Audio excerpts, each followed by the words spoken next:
are empowered to thrive, will our families, our economies, and our societies reach their fullest potential.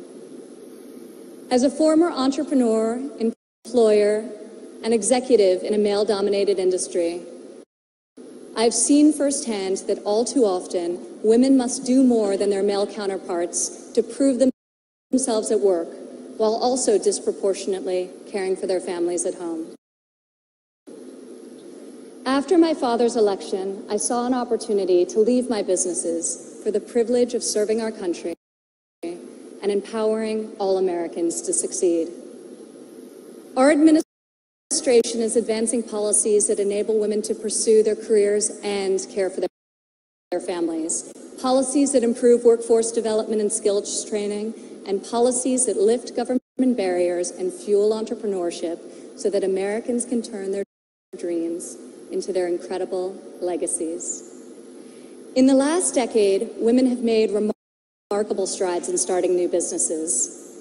Globally, between 2014 and 2016, entrepreneurship activity amongst women has increased by 10%. In the United States, within the last decade, the number of women-owned firms has grown by 45%. Even more promising, minority women have started nearly 8 in 10 new woman-owned businesses.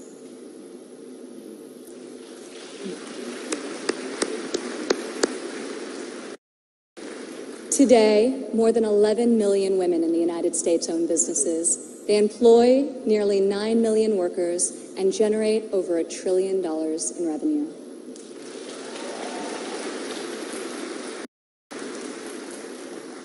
Many women become entrepreneurs and job creators out of necessity. Some weren't given the flexibility they needed at work to care for their families. Others lacked professional sponsors or weren't given a fair shot at a promotion. Instead, women, like the many here today, are charting their own courses and achieving incredible feats. Fueling the growth of women-led businesses isn't simply good for society, it's good for our economy. One study estimates that closing the gender entrepreneurship gap worldwide could grow our global GDP by as much as 2%. The women in this room can lead the way in closing that gap and ushering in a new era of greater prosperity.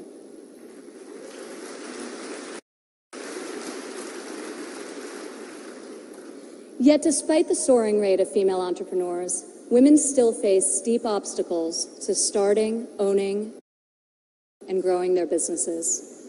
We must ensure women entrepreneurs have access to capital, access to networks and mentors, and access to equitable laws. In developing countries, 70% of women-owned small and medium-sized businesses are denied access to capital. The result has been a nearly $300 billion annual credit deficit for women entrepreneurs in the developing world. In the United States, a Harvard Business Review report found that investors ask men questions about their potential for gains, whereas they ask women questions about their potential for loss. This could in part explain why women entrepreneurs received less than 3% of venture capital funding in 2016. We are working hard to reverse this trend. The U.S. Small Business Administration, for example, increased lending to women by over $500 million this year alone.